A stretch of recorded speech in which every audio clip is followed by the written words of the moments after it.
เห็ดแกงเห็ดหยัง เห็ดปวก เห็ดบ่แม่นเห็ดระโงกพี่น้องเอ้ยกำลังสิแกงเนาะบานี้แกงสุกแล้วบานี้แล้วก็มีแต่ใส่ผักอีนางตู้พี่น้องเอ้ยนี่หอมจ่อยบานี้โอ้หน้าตาจะเป็นจังซี่เลย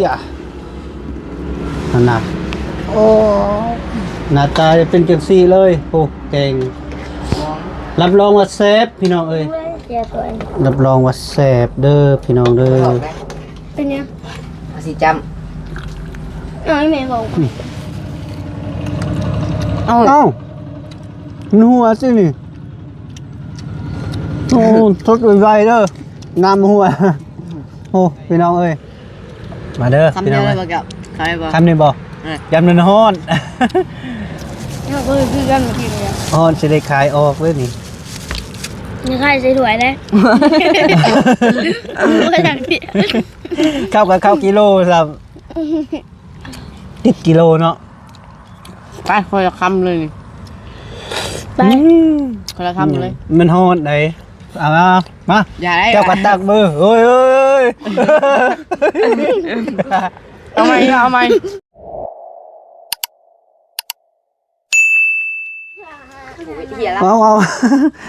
เอาพี่น้องเอ้ยเนาะวันนี้เริ่มต้นจากแกงเห็ดปวกบ่แม่นเห็ดละโงกเนาะวันนี้เนาะกำลังคางหม้ออยู่พี่น้องเอ้ยเนาะสบายดีเด้อ สวัสดีเด้อสวัสดีปะลง สบายดีเด้อ โดยสิเฮ็ดหยังมื้อนี้ ใจเห็ดไม่ใช่ว่าเห็ด เห็ดแกงเห็ดหยัง เห็ดปวก เห็ดบ่แม่นเห็ดระโงกพี่น้องเอ้ยกำลังสิแกงเอาส้มมาใส่เลยครับ ไปเอากับอีผม ลืมเอามา ปลาอีหยังใส่เป็นโตเลยเลยคักเนาะผ้าบ่หรือใส่ ก็ได้ บ่ผ้าก็ได้เนาะ มันเป็นแซ่บ คนกินบ่หลาย3คนหนึงพี่น้องเอ้ยเนาะสิแกงให้น้องๆเพิ่นกินแซ่บๆน้ำลายโพดบ่จักนะครับ คือเอามาค่าน้ำเลยล้างไฟตู้ หลังอ่ะ สิใช่เอามา ถิ่นมันเลย มันยังบ่ได้สู้ น้ำยังบ่พดพี่น้องเอ้ยป้าโตคักๆเอาลงเลยสมจึบคือน้อยแท้ มันบ่มี บ่มีเนาะยาบ่มี ให้สิพาเด็กไปหา โบที่เล็ก พอแล้วสำนี้ก็โอ้ตกตลอดพี่น้องเอ้ยเสียของเลย เอ้ยน้องสิฟ้าสิกินบ่ฮะ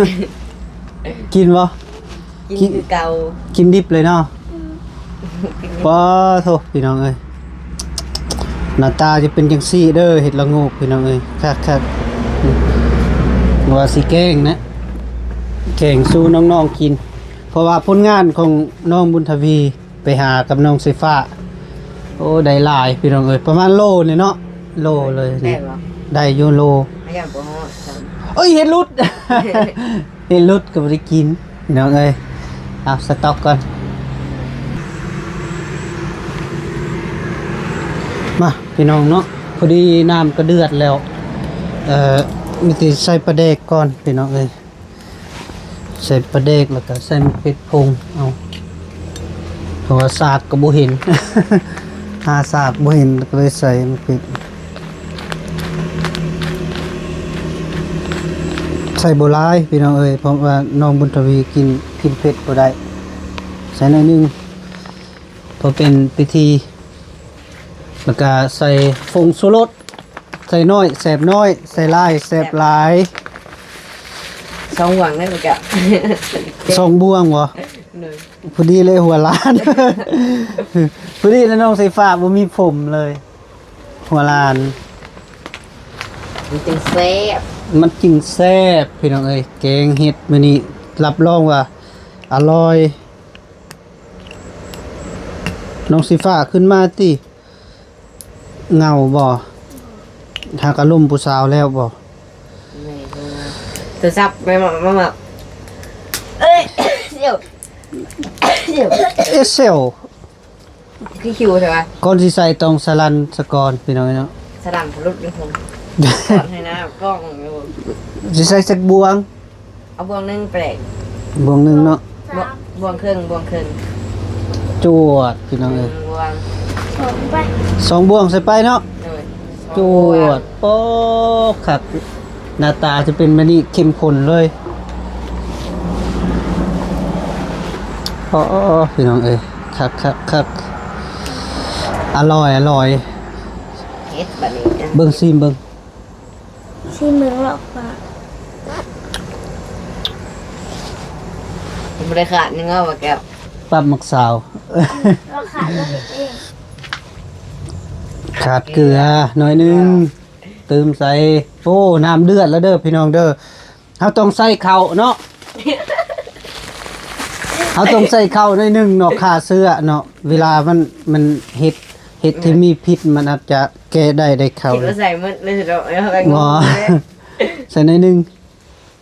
เป๊ะ นี่ ที่ใส่ คันว่าเฮาใส่ข้าวเนาะคันเห็ดจะมีพิษแล้วมันเห็ดน้ำจะแดงเนาะคันว่าบ่มีพิษแล้วก็บ่เป็นหยัง นอก มันคือสิบ่มี นอ เนาะ กเรียบร้อย นอก แถวอาจารย์ก็เคยกับเจ้าที่ก่อนแล้วกันหลอกก็จะเจ้า เจ้าเล็กก่อน น้องกินเองว่าแก้วเขาอยากเข้าพอดีเลย เฮาสิสดก่อน สดแบบแซ่บ นั่นว่ามันไอ้นอกคือ ๆ กับ เอาเห็ดลงเนาะบัดนี้เนาะ ว้าเห็ดเบิ่งนอก ป้าโตพี่น้องเอ้ยป้าเห็ดแซ่บๆแบบนี้เฮ้ยนกสีฟ้าซอยนี่กูอ่ะ เฮียนะโอเคโถหมดเลย ซอยแล้วกับซอยบ่แก้วตีซอย อุ้ยตรงมีน้ำเอ้ย โอ้ น้ำคือแห่งลายแบบบัดนี้ น้ำในเฮ็ดเด้บ่จ้ะ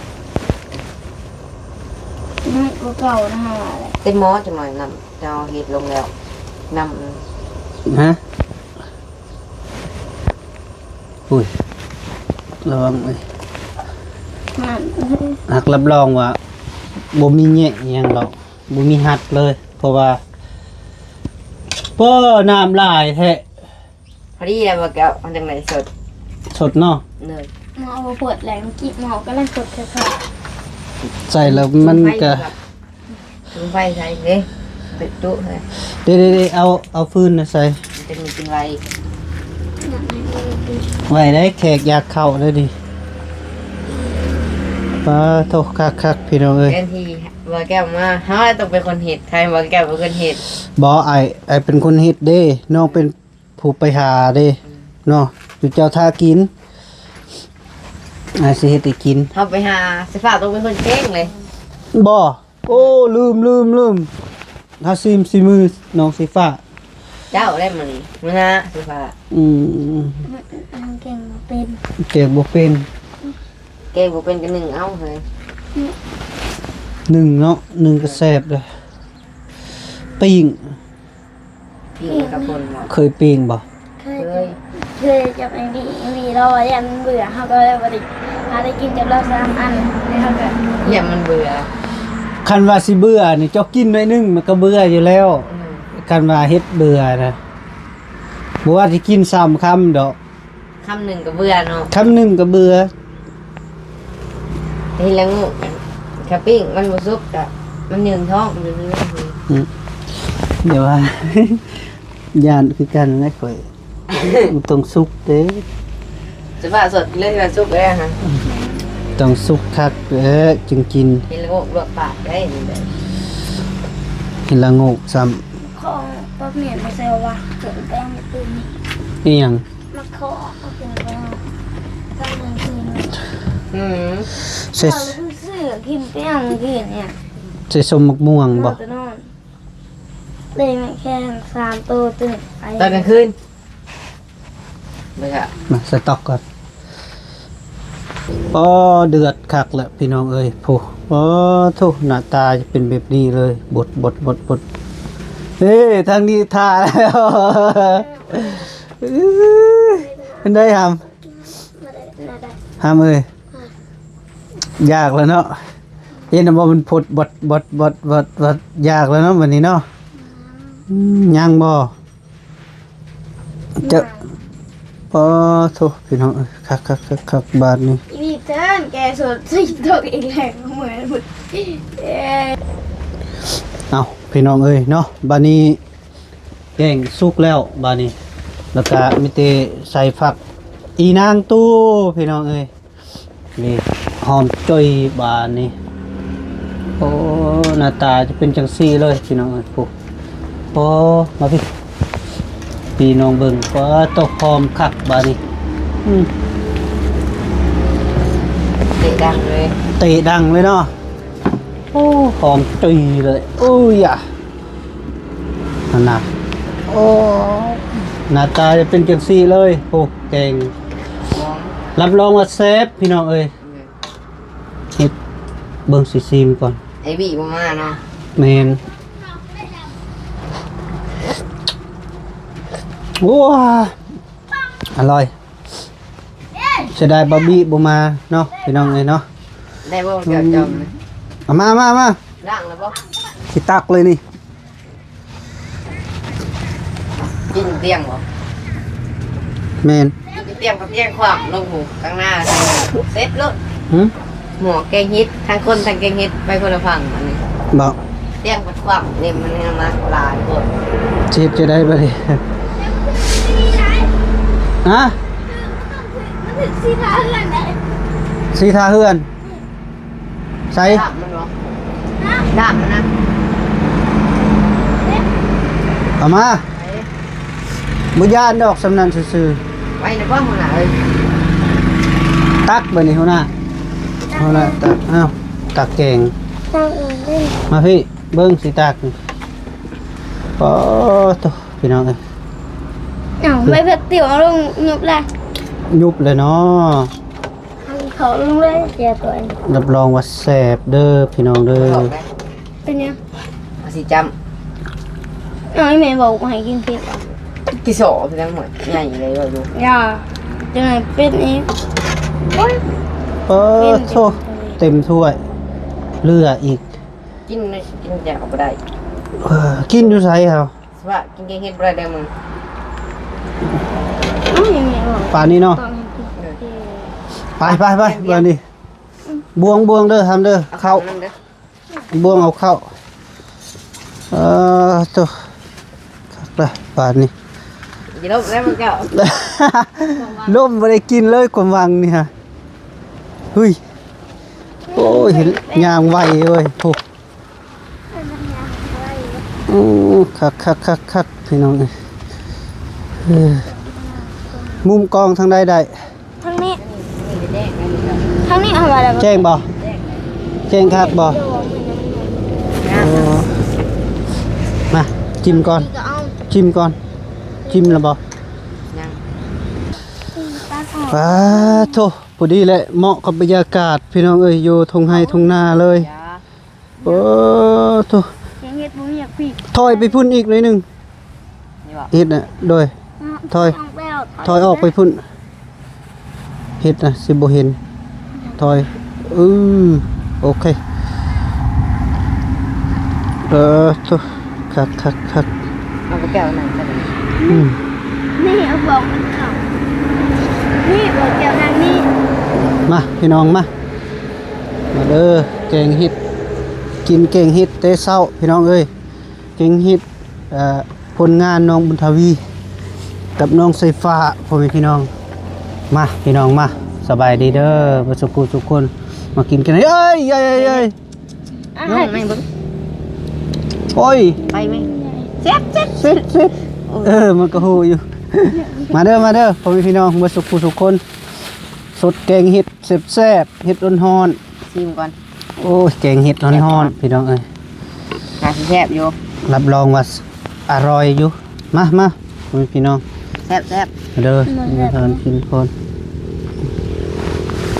อีกอย่างหน่อยหนึงบ่เป็นหยัง จางบ่เอาไอ้ว่าพอดีเลยจำแจว ไม่อยากปีก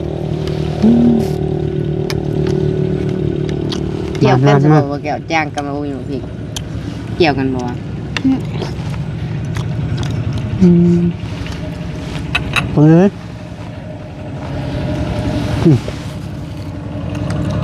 เอ้าเอ้ามันหัวสินี่ โอ้สดไวๆเด้อน้ำหัวโอ้พี่น้องเอ้ยมาดูกินสดไว กินช้าๆแล้วมันจะข้าวมันแพงมันจะแข็งข้าว ฮอน ฮ้อนบ่คอยกินลูก มันก็จะฮอน แบบ แซ่บเลยบอกกันไหม หนูเหี่ยวว่าตีหนักนี่แหละตัว โอ้ยล็อก ว่าสิใส่หัวสิไข่เพิ่นว่าบ่แม่นแนวแสดงว่าเคยแกงเนาะ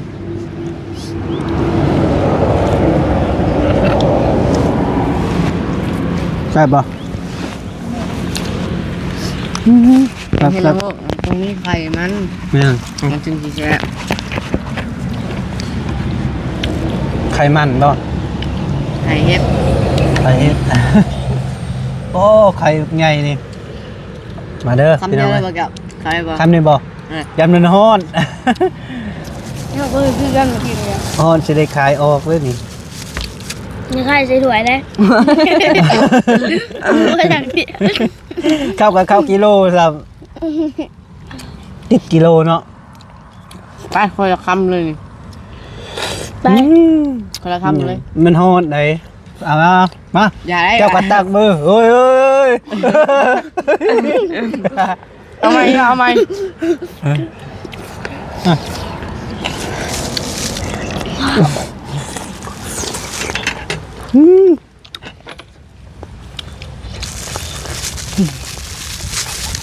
หนวดยังดี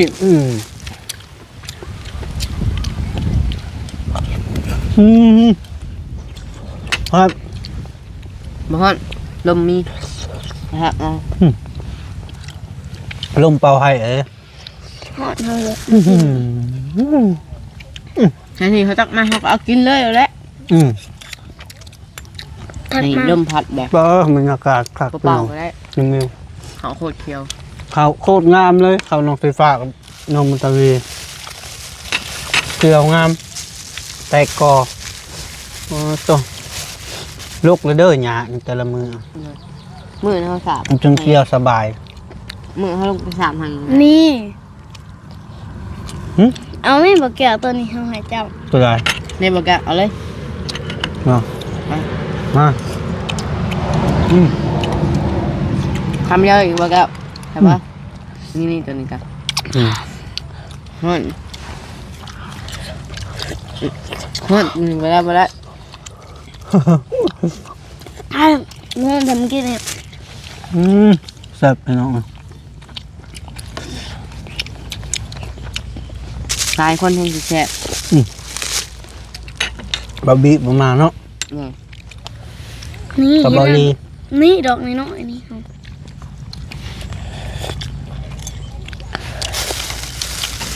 นี่ได้แล้วดอกนี้หน่อยค่ะ เข้ากับเข้าติดกิโล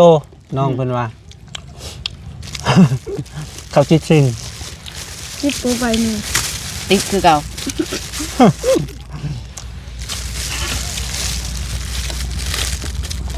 ติ๊กช่องเหือไปได้เหมือนนี้นะ ต้องเพื่อผู้ เกี่เขาไปซื้อกินตลอดแล้วตะกี้บะวางมาแล้วบอกแล้ว ไปมา ตะกี้บะวางมานะลูกเราไปซื้อเขา บะมาง มาหมัง บะวาง คือว่ายำไปนำบะมางอยู่ บะวาง โน้งั้นทำไมบอกกัน กี่พาแล้วกี่แล้วพาไปซื้อปิ่งดับตลอดหานะ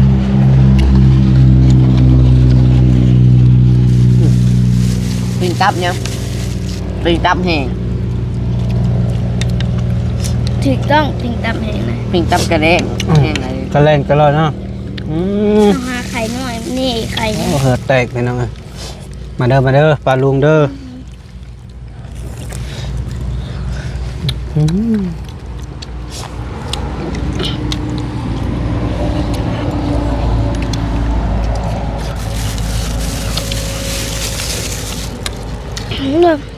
ยังไข่มันไม่อยากกินแล้วทำแบบนี้มันฮอต แซ่บว่ะ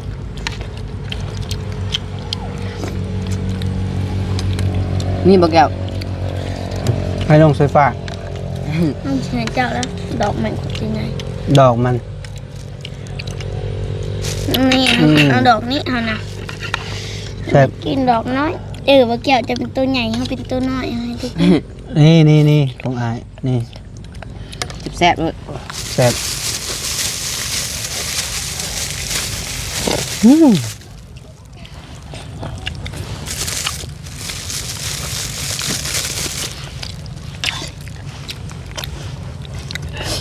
ี่ตีนเล็ดนี่แหละ สำนี่มันก็ออกแล้วเนาะ คนตกลาย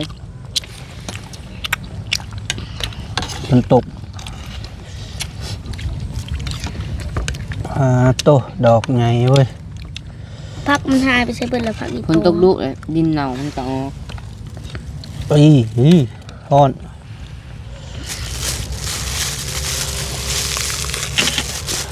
จักอีวะ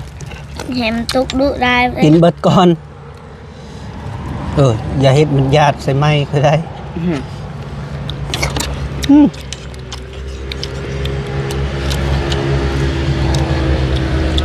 ไอ้พี่เราซื้อใหม่ๆหรือว่าใหม่เราตอนมันตาย ไม้เก่าฮะ ไม่เก่าบ่คือของเราคือใส่ได้2อั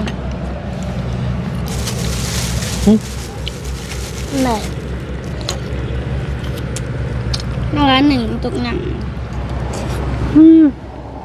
แป้งเอาไร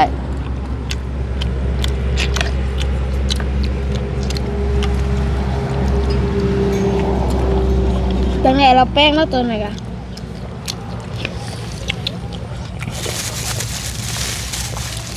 แป้งได้เดี๋ยวเขาแป้งให้เอง ชาจะพึ่ง ลองไหมครับนะ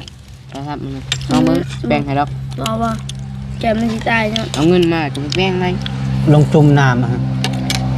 แป้งไหม มักมึงอ่ะมาอย่างจากพนมาบุกเป็นยังเซ้ยคนบางแห้งคนเห็นยังบ่ได้ เขามึกต่อเรียบร้อยไปจากคน โอ้ยบุเป็นยังครับคนเห็นยังบ่ได้พอครับเท่านั้นมันป้องกันน้ำอยู่แล้วสภาพพามาหับประกันได้ปะเกย จุ่มหนังหน้าจะหับประกันเลยบอก บ่ตายตายดีครั้งใหม่อีกครับ ช่วงไม้ ไฟฟ้าจุ่มเอาเกาเครื่องไฟฟ้า แซ่บ เองไหม ลูกเองเขาไปจุ่มไหมนะเขาเห็นบ่ได้ แซ่บอีนีรอ จุ่มกันถอดจากไหนโทรศัพท์มาจุ่มลงน้ำก็ได้จากเครื่อง กินยาได้ค่ะก็ได้ไปจังหน่อยเอาเลยบ่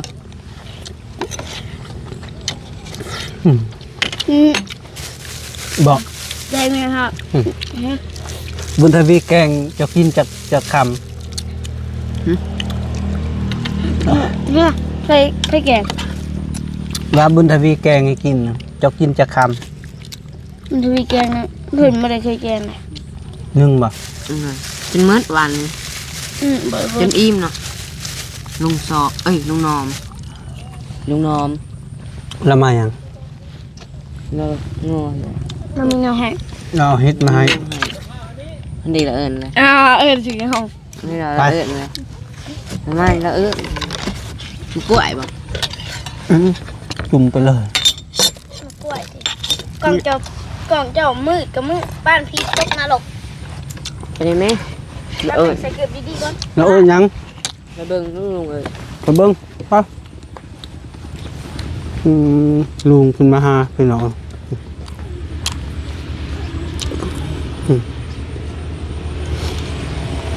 แล้วเพิ่งเอายังให้บัด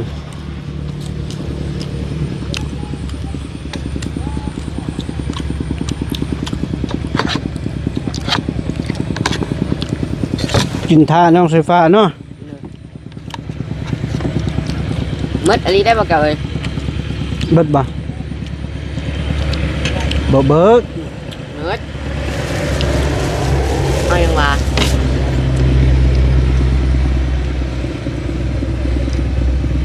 แม่นยังเด้ ไก่ แม่นยังเด้ ไก่ เฮ้ย ไก่ปิ้งไก่ บ่แม่น ไก่ นกได้ เมียอ่ะนั่นดิเห็นบอกไก่ ไก่เป็นหยังโอ้ เห็นบอกเฮาตาทิพย์อยู่แล้วบอกแก้วเอ้ย ปลาหันละมันกลัว เห็นบอกเฮาเป็นตาทิพย์เขาบอกแกอยู่ บอก ไก่คือไก่ โอ้ เป็ ค ด รับ คื ค อ รับ เป็ดรถเฮา อืม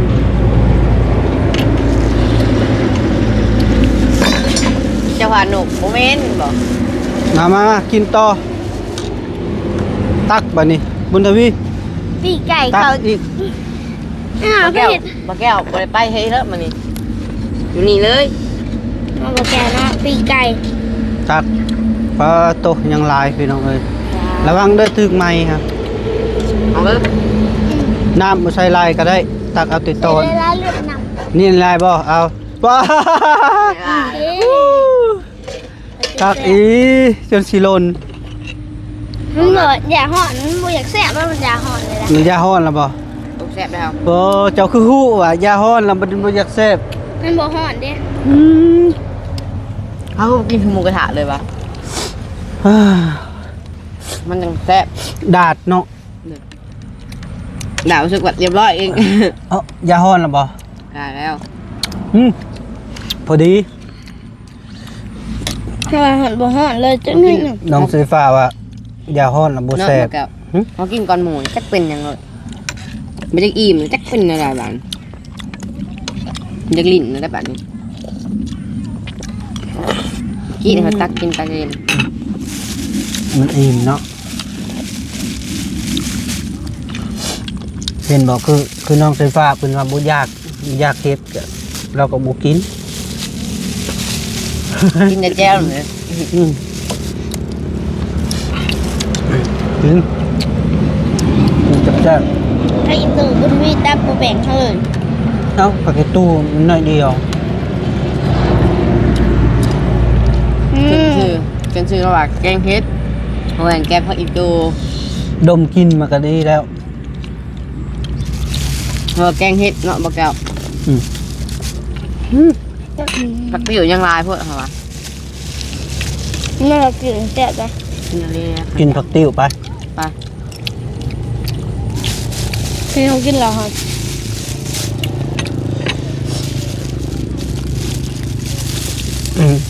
กินแบบ แกงเฮ็ดนี่กะแซ่บเนาะ แซ่บหลาย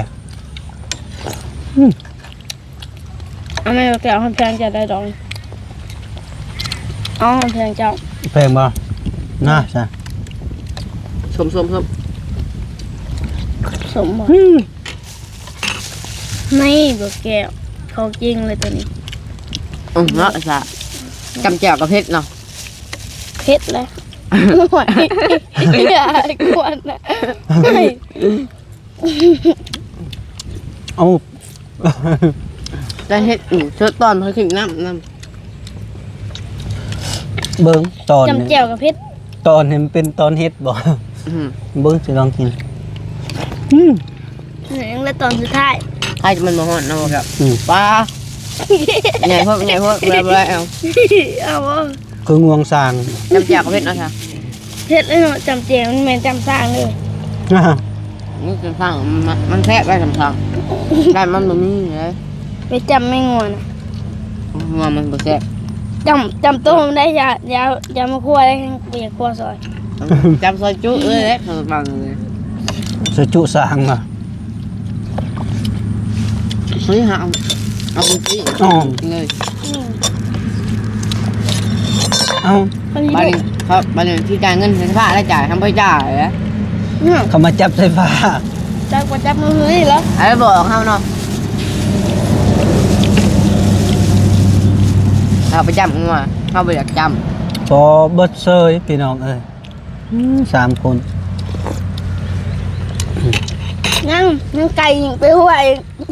ำ ไก่ เขายังมีวิธีหาในกลางหน้าบลายหรอกไล่จับป้าปะไอ้กลาง มีบ่ มีอยู่บางทีป้ายังจะมีอยู่ อืม อย่าจะเล่นอะไรจับหน้าปลาอย่าง คือมีหดปลาแล้วบัดนี้ มีแล้วซื้อ ซื้อบ่ เจ๊กเอามาปล่อยลง ซื้อปลาดุกมาปล่อย ต้มหอยปลาบะแก้วเนาะจ้ะ กินหอยไปต้มบ่ หอยหยัง หอยจุ๊กอยากต้มหอยกระต่ายเนาะ อิ่มคักบาดนี่หอยก็ตายไปเลยแซ่บ มันจุกไปแล้ว หอยกระต่าย เจ้าอิ่มแล้วยัง เขาอิ่มไปแล้วค่ะเขาอยากกินเป็นหมูซื้อ กิน แม่นบ่เว้ย เขาอิ่มเลย สดน้ำเอาไปปิดคลิปซะก่อน หยุด เขากินหมูสิค่ะใช่ไหมยาระบุอิ่ม เฮ้ย นั่งลง เอาปิดคลิปซะก่อนมันนี่ไอเลย